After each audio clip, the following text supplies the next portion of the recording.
I've always thought of myself as a lucky man. Growing up in a small Midwest town, I'd never dreamed of living in a comfortable suburban home with my high school sweetheart by my side. Laura was the kind of girl every guy wanted but was too scared to approach. Yet, somehow, she chose me. For 10 years, we built a life together, a modest house, shared dreams, and unspoken promises of forever. But lately, something felt off. Laura was distant, her laughter coming less frequently, and her gaze often lost in thoughts she didn't share. I told myself it was just the grind of everyday life, that we'd both been too busy to connect like we used to. Deep down, though, a quiet voice warned me not to ignore the signs. I came home late one evening, as usual, after a long day at the shop. Callaway's auto repair might not have been much to outsiders, but it was mine. The satisfaction of fixing broken things was a comfort I could always rely on. Relationships, though? They were a lot harder to mend. As I stepped into the house, a wave of unease hit me. The living room was dark except for the faint glow of Laura's phone screen. She was curled up on the couch, her fingers dancing across the screen in quick, secretive taps. When she noticed me, she set the phone down, too casually. "You're late," she said, not even looking up. "Had to finish up a job," I replied, shrugging out of my jacket. "Mrs. Henson's car wouldn't start, and you know how she gets." Laura's laugh was hollow. "Always the hero, aren't you?" Her words stung more than they should have. I brushed it off, heading to the kitchen for a beer. The fridge light cast an eerie glow over the room, highlighting the emptiness I hadn't noticed before. Plates sat untouched on the counter. Dinner, once a ritual we rarely missed, was now another casualty of our growing distance. "I'm going out tomorrow," Laura announced as I re-entered the living room, beer in hand. "Melissa's birthday." "Tomorrow? I thought we'd spend the evening together," I said, trying to keep my voice light. She didn't even flinch. "I already promised her I'd be there. Besides, we've got all the time in the world, don't we?" Her tone was dismissive, the kind of offhand remark that used to roll off my back. But tonight, it felt like the first crack in a wall I hadn't realized was crumbling. I didn't argue. There wasn't much point when Laura had made up her mind. The next evening, I watched from the window as she left, dressed in a way that made my stomach churn. The sleek black dress, the heels that were too high for comfort, it wasn't what you wore for a casual night with coworkers. She didn't say goodbye, didn't even glance back at the house as she got into her car. I tried to distract myself with a movie, but my mind kept circling back to Laura. The changes in her behavior, the endless nights at work, the phone she now guarded like a treasure chest, it all felt like pieces of a puzzle I was too scared to finish. Around midnight, I heard the front door open. Laura stumbled in, her steps uneven, her laughter trailing off into a silence that screamed louder than words. The scent of unfamiliar cologne clung to her like a ghost. "Have a good time?" I asked, keeping my tone even. Her eyes narrowed, but she didn't answer. Instead, she brushed past me, muttering something about being tired before disappearing into the bedroom. I sat on the couch, staring at the blank TV screen, the weight of her silence settling over me like a storm cloud. For the first time, I let myself wonder if I'd been blind to the truth. What if the life we built together wasn't as solid as I thought? What if I wasn't the only one Laura shared her laughter, her secrets, her heart with? Sleep didn't come that night. And by morning, I'd made a decision. Something was wrong, and I wasn't going to let it fester in the dark anymore. It was time to find out what Laura was hiding, even if it shattered the life I thought we had. The next morning, Laura was all smiles. She kissed my cheek as if nothing had happened, humming softly while she made her coffee. I watched her from across the kitchen, the way her hair caught the light, the effortless way she moved through our home like she hadn't come back smelling like someone else. I wanted to say something. I really did. But the words caught in my throat, twisted up with second guesses and the fear of being wrong. What if I was just imagining things? What if I confronted her, and it turned out to be nothing? So I kept quiet. But the doubt, that seed she'd planted with her late nights and dismissive glances, kept growing. I left for the shop early that day, letting the hum of engines and the comfort of grease-covered tools settle me. Callaway's Auto was my sanctuary, the one place I didn't feel like I was unraveling. I spent the morning under the hood of an old Chevy, letting the steady rhythm of work keep my mind busy. It wasn't until lunchtime that I remembered Laura's laptop sitting on the coffee table the night before. I shouldn't have thought about it. I shouldn't have cared.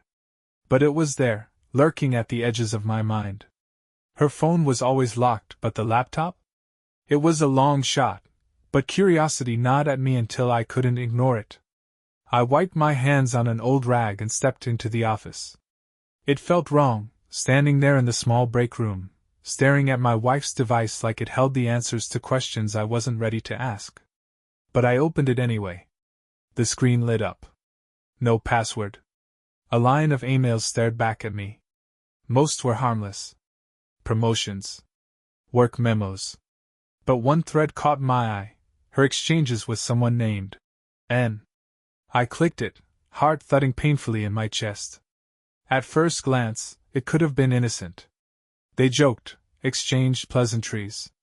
But the tone, something about it wasn't right. Too familiar. Too intimate.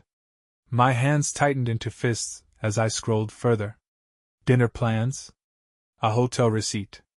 It felt like a punch to the gut. I snapped the laptop shut, shoving it aside like it burned to touch. The room suddenly felt too small. I wanted to confront her. Call her right then and there, demand an explanation. But the little voice in the back of my mind whispered, "She'll lie." And I knew it was right. I needed proof. The rest of the day passed in a haze.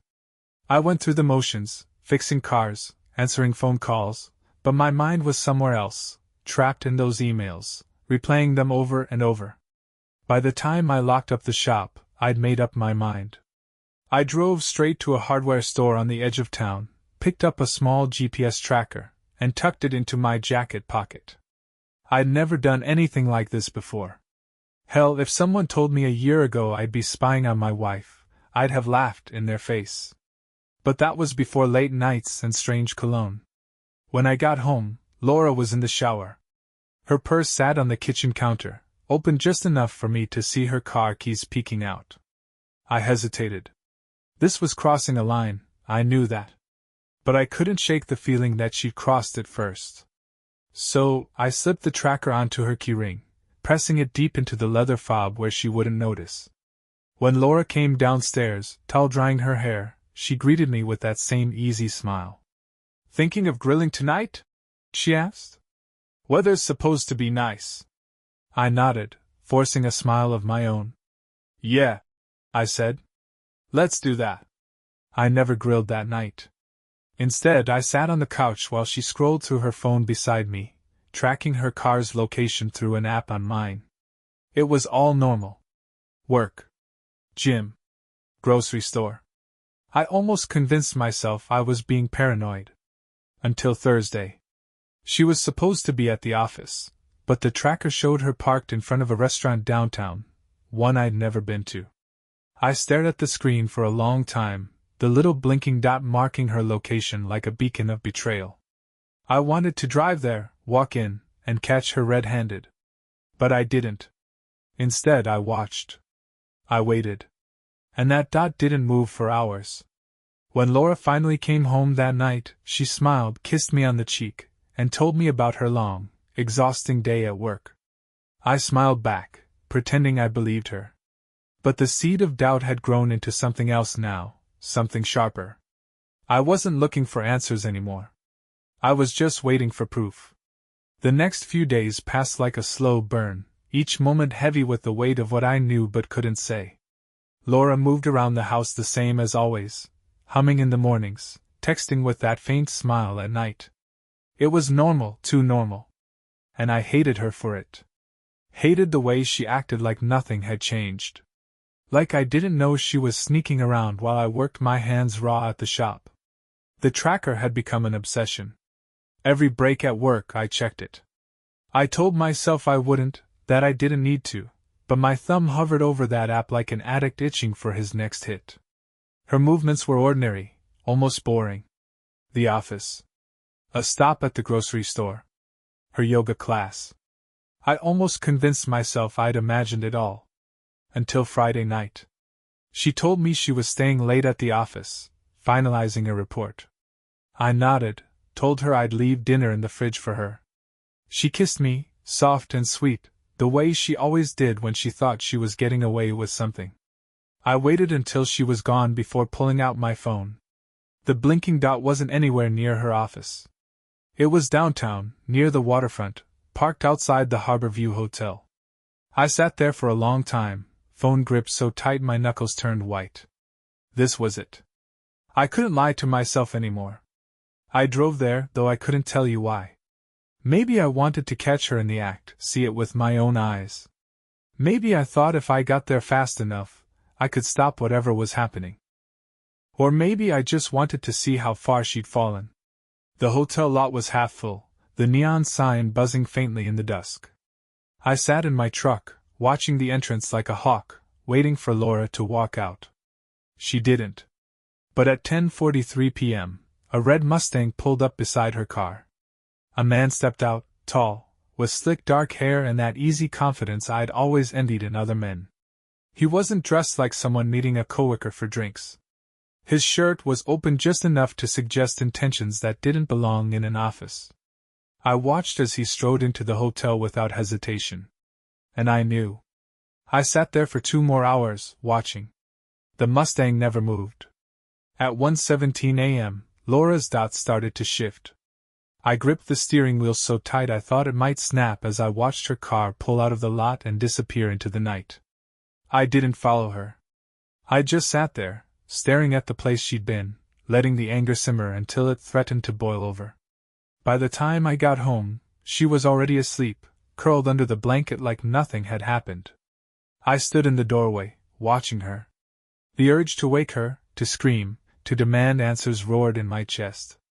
But I didn't. I wasn't ready. Instead, I let her sleep, but that night I moved one of the kitchen chairs into the bedroom and sat there, watching her until dawn. If she could lie to my face every day, I could play that game too. The next morning, Laura acted like everything was fine. She poured coffee, asked about my plans for the day. I smiled, nodded, and told her I'd be at the shop late. That was the first lie I told her. I wasn't going to the shop. I was going to follow her. Laura left the house around noon, dressed in a way that felt too polished for errands. I trailed her from a safe distance, 2 cars back, keeping my head low behind the wheel. I half expected her to catch me, to glance in the rearview mirror and spot me. But she never did. She didn't go to the office. She didn't go to the gym or the grocery store. She drove straight to a small cafe on the edge of town, the kind of place we used to go when we first started dating. And the man from the hotel? He was already there, sitting at a corner table with 2 cups of coffee in front of him. I watched as Laura slid into the seat across from him, her hand grazing his like they'd done this 100 times. I gripped the wheel, jaw clenched so tight I thought my teeth might crack. They talked for over an hour. I didn't move, didn't breathe. But when she finally kissed him, right there in broad daylight, something in me snapped. I pulled away from the curb and drove home, hands shaking so bad I could barely steer. When Laura walked through the door that evening, smiling like she'd spent the day running errands, I didn't say a word. But I knew. And now she knew I knew. I could see it in the way her smile faltered when she caught me watching her too closely. The game had shifted. I wasn't just waiting for proof anymore. I was waiting for her to break. I didn't sleep much that night. Laura curled into me, tucking her head against my chest the way she used to when we were first married. Her breathing was soft, steady. Like she hadn't spent the afternoon kissing another man. My arm lay stiff around her, as if I were holding a stranger. I could feel her heart beating through the thin fabric of her shirt, and for a moment, I let myself imagine things were normal. That this wasn't happening. But it was. And there was no pretending my way out of it. By the time the sun peeked over the horizon, I slipped out of bed without waking her. I couldn't stand the warmth of her body any longer.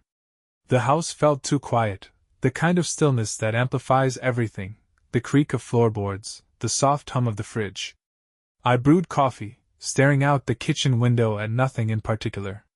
When Laura came downstairs, she greeted me with a sleepy smile. "Morning," she said, stretching as she poured herself a cup. "You're up early." I nodded, taking a slow sip from my mug. "Couldn't sleep." Her eyes flicked toward me, holding my gaze for half a second too long. I saw it then, the flicker of doubt, the shift in her expression that told me she felt the change between us. She knew I knew. But she wasn't ready to admit it. Laura played her part perfectly, rattling off her weekend plans. Lunch with Melissa. Grocery shopping. The usual script. I listened, nodding in the right places, but I wasn't really there. I was already thinking about what I'd do next. I went to the shop that morning, but I didn't do much work. Couldn't focus. I found myself sitting at my desk, staring at the tracker app on my phone like it held all the answers. The little blinking dot marked Laura's car, moving across town at an easy pace. She was supposed to be having lunch with Melissa, but the tracker told a different story. Her car stopped downtown, right outside the same hotel from the night before. I laughed under my breath, dry, humorless. The second lie that day. I knew I couldn't sit there. Not this time. I grabbed my keys, locking the shop behind me as I headed for the truck. I parked 2 blocks away from the hotel and walked the rest of the way. Her car was right where the tracker said it would be, glinting in the afternoon sun. I didn't go inside. Didn't need to. Instead, I sat on a bench across the street, watching the entrance like I was waiting for a bus. It felt ridiculous, sitting there like some jealous idiot in a bad movie. But I couldn't help it. 30 minutes passed. Then an hour. At 1:42 p.m., Laura stepped out of the hotel with him. The same man. Same smug grin. He was tall, taller than me, and he walked with the kind of confidence that pissed me off immediately. His hand rested lightly on the small of her back as they stood by her car, talking like 2 people without a care in the world. I clenched my fists, nails digging into my palms. I thought about crossing the street, confronting them right there on the sidewalk. But I didn't. Instead, I pulled out my phone, snapping a photo from where I sat. I didn't need to confront her. Not yet. She'd hang herself with the rope I was giving her. That night, Laura cooked dinner like she always did. She laughed at the TV, sipped wine, and kissed me before heading up to bed. But something was different. The mask she wore, the one that let her pretend everything was fine, slipped just a little. She glanced at me too often, eyes darting away whenever I caught her looking. When she kissed me goodnight, I felt the hesitation in her lips. "Love you," she whispered against my cheek. I let the silence stretch before answering. "Love you too." She paused, searching my face for something she didn't find. Then she turned and walked upstairs. I stayed on the couch, staring at the spot where she'd been. The game was almost up. I wasn't going to wait much longer. I'd already called a private investigator. Let her think she was smarter than me. By the time I confronted her, I'd have everything I needed. Proof. Photos. Dates. A list of lies so long she couldn't even keep track of them all. And when I finally laid it out in front of her, she wouldn't have anywhere to run. Not this time. I sipped the last of my whiskey, letting it burn on the way down. Let the mask slip, Laura. I'm ready for it. By Monday morning, I was done pretending. I watched Laura leave for work, her heels tapping softly against the front steps as she walked to the car. The smile she flashed over her shoulder felt rehearsed, like she knew she was supposed to act normal. But I didn't smile back. I just stood there, coffee in hand, watching her drive away. I knew where she was going. Not the office. Not Melissa's house. The tracker told me everything I needed to know. Her little lunchtime rendezvous had become clockwork. By noon, she'd be parked outside the Harborview Hotel. By 1, she'd leave with him, just as they had the last 2 times. I planned to be there when it happened. I closed the shop early and parked a few spaces down from the hotel entrance. Her car was already there, tucked in neatly by the curb. I leaned back in the driver's seat, pulling the brim of my cap low over my eyes. I didn't care if she saw me anymore. Part of me hoped she would. I wanted her to feel what I felt, the twist of betrayal, the sinking realization that everything we built was a lie. At 12:56 p.m., I watched him walk out of the hotel. Tall. Confident. Same smug grin. He checked his phone, leaning casually against the railing as if he owned the place. 2 minutes later, Laura followed. She stepped in close, too close, as he brushed his hand across her hip. I clenched the steering wheel, biting down the anger that boiled under my skin. Not yet. I let them walk to his car, let him open the door for her like some chivalrous bastard from a movie. She laughed at something he said, touching his arm lightly before slipping inside. That laugh. My laugh. The one I used to think was mine alone. I let them drive away before following at a distance. They didn't go far. A small Italian restaurant tucked into the corner of downtown. The kind of place we used to go for anniversaries when we couldn't afford anything fancy. I parked across the street and watched them sit by the window, drinking wine in the middle of the damn day. She used to hate day drinking. Funny how things change. I sat in the truck for nearly 2 hours. I wasn't sure what I was waiting for. Some part of me wanted to barge in, flip the table, and throw every plate in the place against the wall. But I didn't. I waited. When they finally left the restaurant, I took more photos. I didn't need to. I had enough. But I wanted them. Proof of every lie, every betrayal, every goddamn excuse she'd fed me for months. By the time I got home, the whiskey was already in my hand. I sat at the kitchen table, the photos laid out in front of me like some cruel collage. Each one was a piece of the puzzle I hadn't wanted to finish. But here it was. Complete. Laura came home a few hours later, the faint smell of cologne following her through the door. She kissed me on the cheek. I let her. "What's for dinner?" she asked, dropping her purse onto the counter. I didn't answer right away. "Thinking of ordering out," I finally said, keeping my voice light. "Perfect," she replied, grabbing her phone without hesitation. "I could go for sushi." I nodded. Sushi was her go-to after a long day. But I knew better. Her afternoon hadn't been long. It had been exactly 2 hours and 14 minutes. I'd counted. I waited until we were sitting across from each other at the dinner table, chopsticks in hand. Laura laughed about something at work, twirling a piece of tuna like it was just another night. I let her talk. Let her fill the silence with stories she made up to cover the ones she couldn't tell. Then I pulled the photos from the manila envelope and slid them across the table. Laura's laughter died in her throat. Her chopsticks clattered against the plate. She stared at the pictures, her hand frozen halfway to her glass of wine. For a moment, the kitchen was so quiet I could hear the hum of the fridge. "What is this?" she asked, though her voice was barely above a whisper. I leaned back in my chair, watching her closely. "You tell me." Her fingers trembled as she sifted through the photos, pausing on one where his hand was brushing her waist. Laura's mouth opened, but nothing came out. I didn't let her finish. "I followed you," I said, my voice calm but cold. "Hotel. Restaurant. Twice this week." She swallowed hard. "Henry." No. I cut her off, leaning forward. "I don't want excuses." Her eyes flicked up to meet mine, and for the first time, I saw it, fear. Good. She should be afraid. Because I wasn't the same man she married. Not anymore. I was done playing games. And Laura? She was about to lose everything. Laura's hand hovered over the photos like she could erase them just by touching them. Her lips moved, but no words came out. I waited, letting the silence stretch. "Henry," she finally whispered, setting the photos down carefully as if they might catch fire. "It's not what you think." I laughed. A sharp, bitter sound that echoed off the kitchen walls. "Not what I think," I said, leaning forward. "So explain it to me, Laura. Walk me through how lunch at a hotel with some guy I've never met is perfectly normal." Her eyes darted around the room, looking anywhere but at me.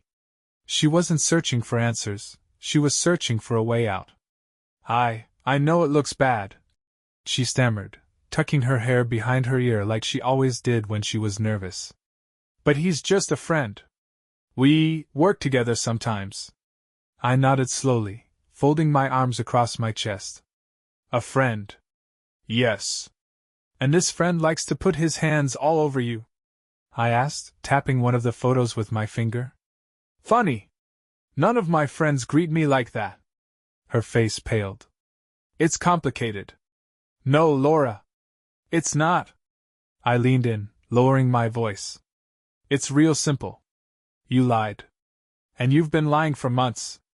Her eyes flicked to the side, lips pressed into a thin line. I'd seen this version of Laura before. When she was cornered, she shut down. But this wasn't some argument about credit card bills or vacation plans. This was our marriage hanging by a thread, and she knew it. Just tell me the truth, I said quietly. For a moment, I thought she might. I saw the hesitation in her eyes, the way her shoulders slumped like she was ready to give up the act. But instead, she squared her jaw and straightened her back. There's nothing to tell. My chest tightened, hands curling into fists beneath the table. You're really going to sit there and keep lying to me? Her gaze hardened, meeting mine head-on for the first time all night. I didn't lie, she said, her voice sharper now. I don't know what you want me to say, Henry. You've been distant. Wrapped up in that damn shop. I'm lonely. I stared at her, stunned into silence for half a second. And then I laughed again. Lonely? I asked, shaking my head. That's your excuse? I bust my ass every day to make sure you have this house, this life, and that's not enough for you. Her eyes flashed with anger. When was the last time you looked at me, Henry? I mean really looked at me. I shot up from my chair, the legs scraping hard against the tile. Oh, I've been looking, I snapped, pointing toward the photos. I see you just fine, Laura. Her face crumpled, but I didn't feel sorry for her. Not this time. She opened her mouth to say something, maybe to yell, maybe to cry, but the front door rattled, cutting her off. We both froze. The lock clicked, and then the door swung open. Laura? A voice I didn't recognize. A man's voice. Her face drained of color, eyes wide as saucers. Before she could react, I was already moving. I stepped into the entryway just as he crossed the threshold, holding a bottle of wine like he belonged here. The moment he saw me, his easy grin vanished. He knew. Can I help you? I asked, my voice dangerously calm. His gaze flicked to Laura, who hovered behind me, hand over her mouth. I think I have the wrong house, he muttered, starting to back away. I stepped toward him, blocking the exit. No, I think you have the right one, I said, narrowing my eyes. The question is, how long have you been walking through that door? Laura rushed forward, grabbing my arm. Henry, stop, she pleaded, her voice trembling. Please. I shrugged her off, keeping my eyes locked on him. Who are you? I demanded. He swallowed hard, shifting nervously on his feet. I'm Nate. Of course he was. I didn't need to ask for his last name. I already knew. Dr. Nathaniel Hawthorne. The guy from the photos. The one she thought I wouldn't catch. And now he was standing in my goddamn house. I nodded slowly, pressing my tongue against the inside of my cheek. Well, Nate, I said, voice like ice, I think you should leave.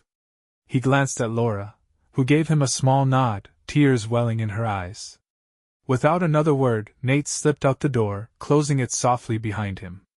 The moment it latched, Laura sagged against the wall, burying her face in her hands. I'm sorry, she whispered, voice cracking. But I wasn't listening. I stared at the door, heart pounding so hard I could hear it in my ears. I wanted to punch something. Anything. Instead, I turned back to Laura, watching her cry silently into her hands. This was the moment. I could yell. I could demand answers. I could throw her out.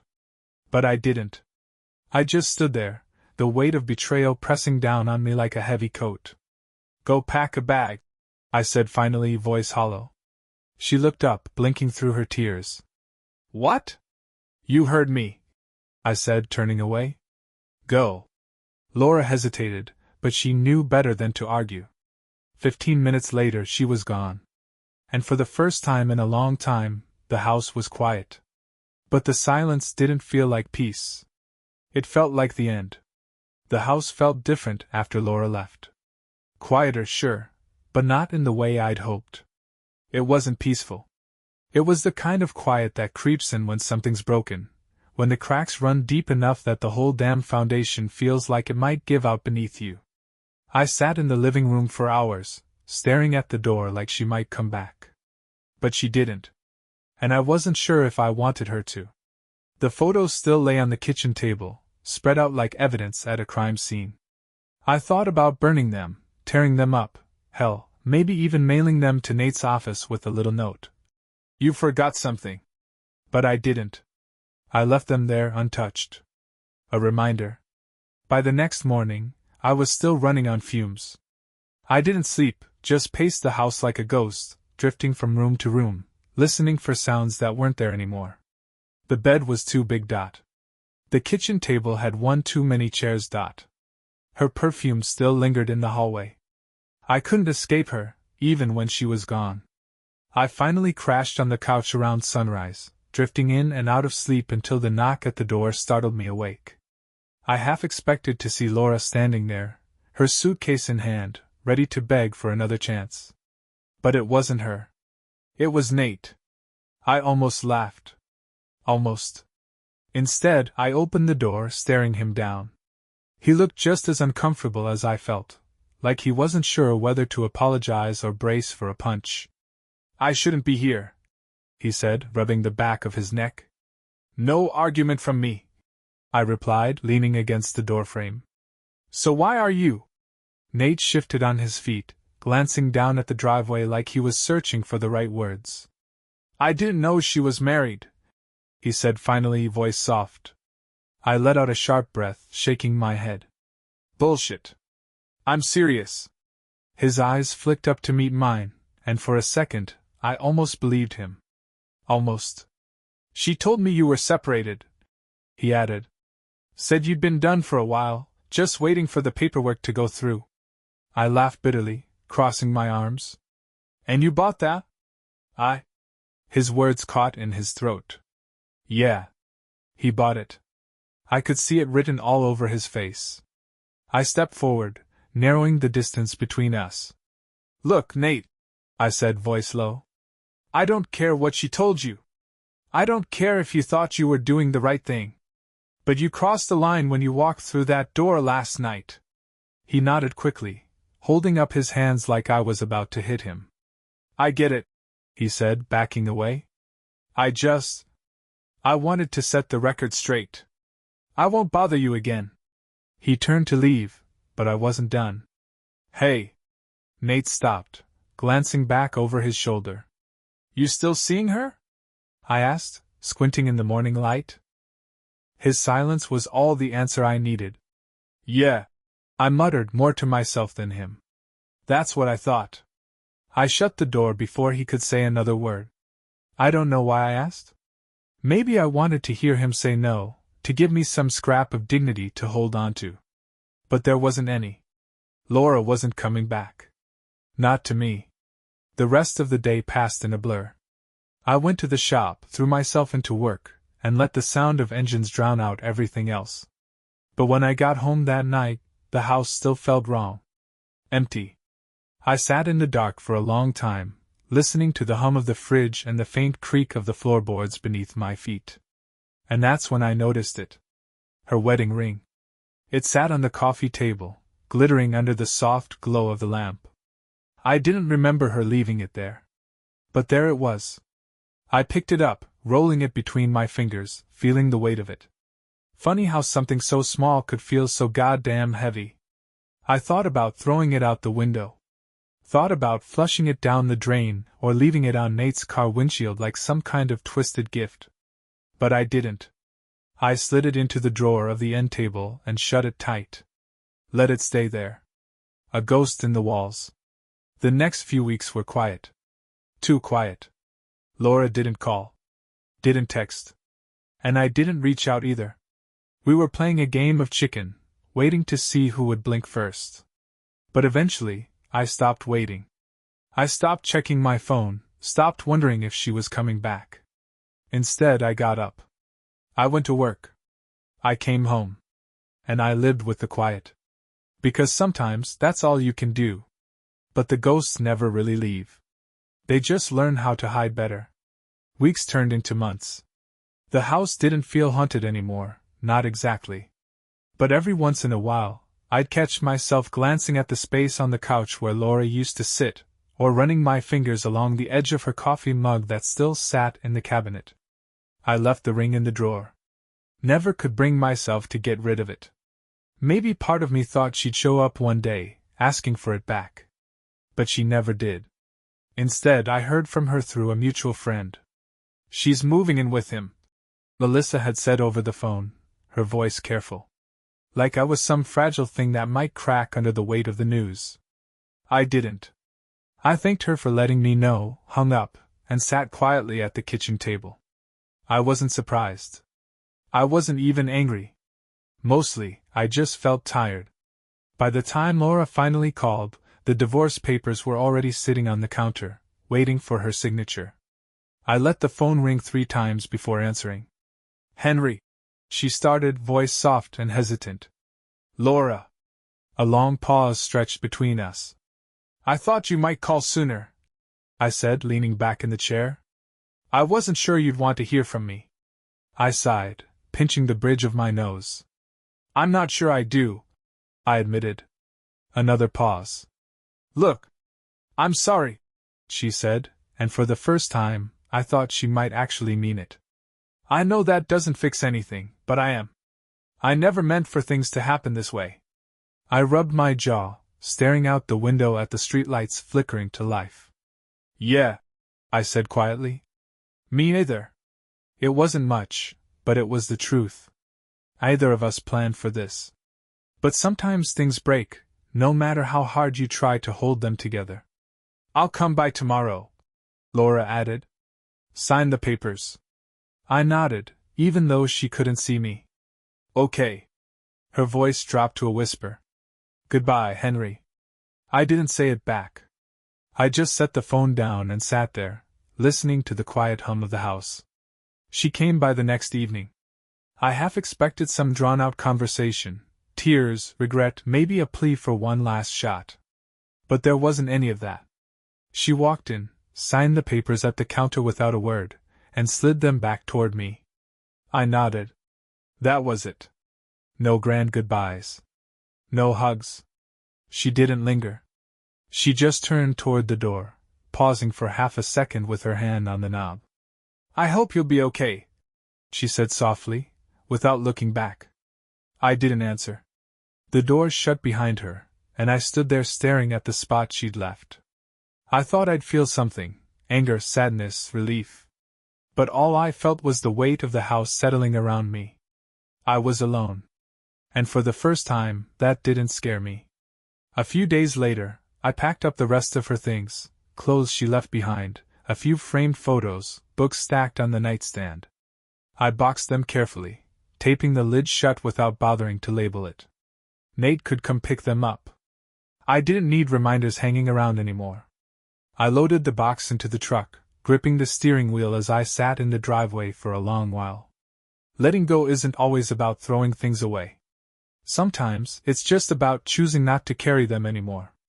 I backed out of the driveway, heading for the dump. And I didn't look back. The months that followed were strange. Quiet. But the kind of quiet I could live with.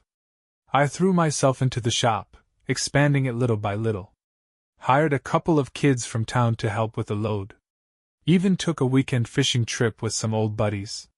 And somewhere along the way, I stopped checking the tracker. Stopped wondering where she was. Stopped caring. Laura became a memory, a chapter in the book I didn't need to read again. And that was enough. One evening, as the sun dipped low behind the trees, I stood in the garage, wiping grease from my hands. The air felt lighter. The house didn't feel so haunted anymore. Maybe the ghosts had finally let go of me. Or maybe I'd let go of them. Either way, I was still standing. And for now, that was enough.